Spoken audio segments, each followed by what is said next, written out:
Welcome back. If you've just joined us, you're watching the news at 10, broadcasting on Channels Television, live from Lagos.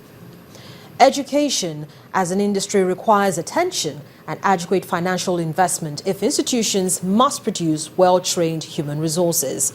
This is a submission of parties who witnessed the 7th convocation of the Michael Okpara University of Agriculture, Umudike, Abia State, with over 4,000 students graduating. The Emir of Gombe, Abubakar Shehu III, was also installed as the new Chancellor of the university. Graduating students of the Michael Okpara University of Agriculture filing out to the Convocation Pavilion. It's the 7th in a row for a school that's targeted at developing manpower for the agricultural sector. Before the students are admitted into their various degrees, the installation of a new Chancellor, the Emir of Gombe, Abubakar Shehu III, takes place. Various head of colleges and the postgraduate school present over 4,000 students to be admitted to Doctor of Science, Ph.D., Masters and Bachelor of Agriculture degrees. The best graduating student, Ezekiel Ede, with a CGPA of 4.85, presents a speech on behalf of the students. We should be courageous and well motivated to pursue our higher degrees and not to be over-comfortable with our first degree. Some of us may be faced with unemployment as we move into the labor market. We should apply some of the entrepreneurial skill acquired during our course of study. Then it's time for the former governor of Enugu State, Dr. Okwesili Eze-Nwodo, to be awarded an honorary doctorate degree.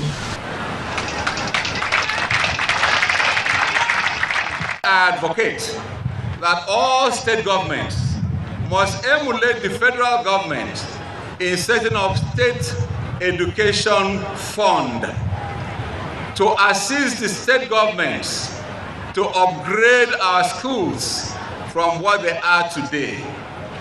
The Vice Chancellor and Pro-Chancellor asked the federal government to intervene in the issue of land encroachment around the university. The most difficult is that of land acquisition. If you look at the left-hand side of this field, apart from this gymnasium that is under construction and the engineering workshop, general engineering workshop we are building down there, every other structure you see there belongs to encroachers. It should indeed be noted that the excellent collaboration with the TED Fund does not come cheap. It is secured on the basis of timely execution of projects and transparent accountability.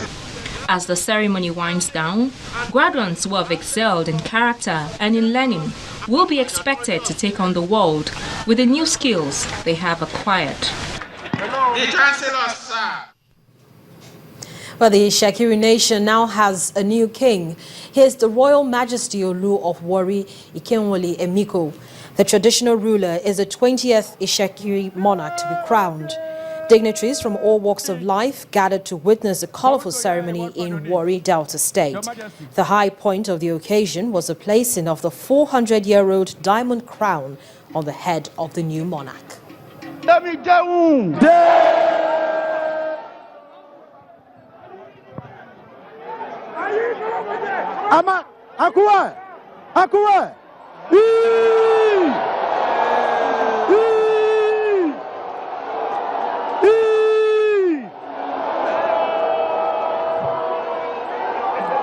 diamond crown! The diamond crown!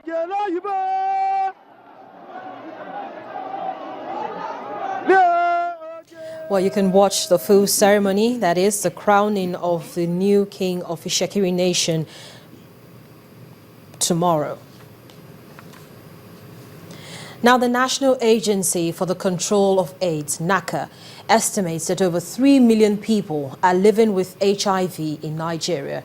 Only 750,000 are on treatment.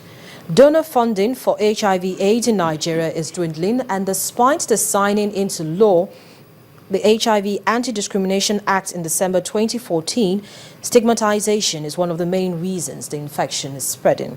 In this next report, our correspondent Yomi Otaibe highlights some of the issues and the need for support and care for people living with HIV. Since the first report of HIV infection in Nigeria in 1986, the country's HIV prevalence rate has moved from its upward trend, which peaked at 5.8% in 2001 to 3.4% in 2013. This has been attributed to better testing tools and relatively improved treatment program. What we are calling test and treat. Before now, it is when you are tested, you go for assessment, and you are not going to determine whether you are eligible to start treatment or not.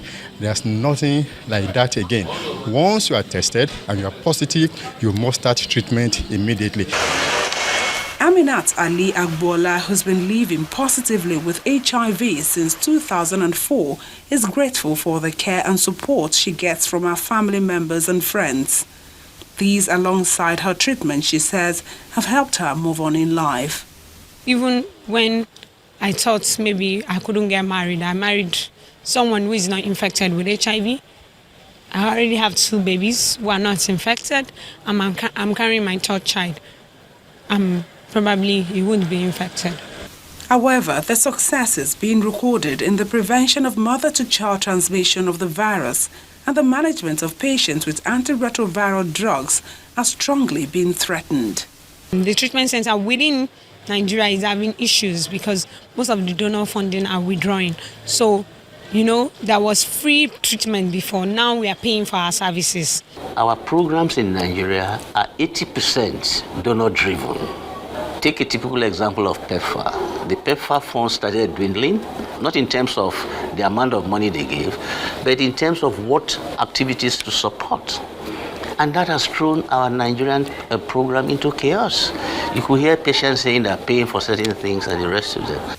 Medical experts say a substantial ownership of the HIV response by the federal, state and local governments in Nigeria would help align the country on the path to achieving the global 90-90-90 initiative, an ambitious treatment target to help end the AIDS epidemic in the year 2030.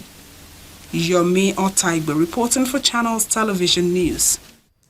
We're now being joined on the news at 10 by Professor Innocent Uja, Director General of the Nigerian Institute for Medical Research, to talk more about this situation, which is how the country is doing to curtail the spread of HIV/AIDS. Professor Uja, a good evening to you, and thank you so much for joining me on the news at 10. Good evening. So listening to that report and looking at the trajectory from where we've been coming from 2002 to 2013, it's downward. So, success. Well, yes, we could say so, but not to the level that we expect. We expect better performance. However, since the figures are coming down, obviously it shows that there's some level of success. And we could do better, obviously with commitment and awareness creation on the part of the health providers to the clients and to the community. And then the commitment of the federal government and the state and local governments, because we usually will forget the state and local government when it comes to funding for health research, for health activities. So we need that commitment. The political commitment should be far above what it is at the moment. Well, Professor, you mentioned funding. Now, what's your take on Nigeria's response to the control of HIV/AIDS, considering that there's dwindling funds from donor agencies? Yeah, you will realize that about 10 years ago, PEPFAR came to support Nigeria. That the U.S. government came to support Nigeria with the PEPFAR program. And it was to run for 10 years, during which Nigeria should also partner in financial contribution to the control, prevention, and care of HIV cases. The 10 years have come by, and that is it ended by 2014. And therefore, the PEPFAR program is gradually withdrawing or reducing its contribution, as you rightly saw at from one of our colleagues. In that case, all the services being provided now may have to come to the federal government of Nigeria to completely and fully support. I remember that in 2010, we had a conference of the fifth conference of National Conference of HIV/AIDS, and the theme then was ownership and sustainability, because we know that the support from the U.S. government and the Global Fund would dwindle, and therefore it was meant to sensitize the government, to advocate to the government, to raise its bar in terms of the support or financial contribution or support to the care, prevention, and treatment of HIV/AIDS. So how much support has actually been given by the federal government? Well, it is difficult to say in very clear, quantifiable terms, but I think that while the PEPFAR program then was supporting the program with about 75%, the government of Nigeria probably 25%. And as you can see, that is not on at all. We think that the ownership must be there, and then to be able to sustain the program, because the disease is one that need to be curtailed.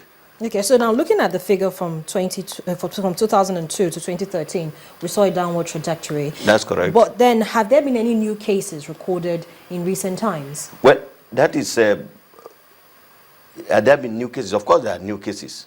The issue is that whether that magnitude, the magnitude we have now is as they were, certainly no. It's reducing, but we do not want to have zero infection. That is it. Because once there is zero infection, then we'll be in a position to contain the further spread of the disease. But then, as you know, there are so many components to this, apart from counseling and testing, which all Nigerians should know their status, because it's only when you know the status that you can pre-plan for treatment and prevention. And then, of course, we also need to ensure that even the WHO guideline now says that we must treat as soon as we detect anybody positive. So clearly, treatment as a prevention is what the WHO guideline is at the moment. And we need to do that. But at the moment, just like the figure shows, about 750,000 people are on the treatment. While in fact, we have probably about 3 million that is supposed to be on the drugs. That means we are far short of the percentage of people who clearly are on ARV treatment is about 26%. But you see, it's not everybody at the moment. The issue is about the care. It's also involving testing. You have to do some biomedical tests to ensure that they are in good state. You have to do viral load in cases that they need. You need to do the CD4. So it is even the kidney tests, liver tests, you have to do all those to make sure that they are in good state. And of course, co-infections, opportunistic infections, you must eradicate that to ensure that the patient lives a healthy life. Professor Oja, thank you so much for sharing your thoughts with us on the News at 10. Thank you. When the News at 10 returns, Governor Adams Oshiomhole of Edo State promises to complete all ongoing projects in his state. Please join us again.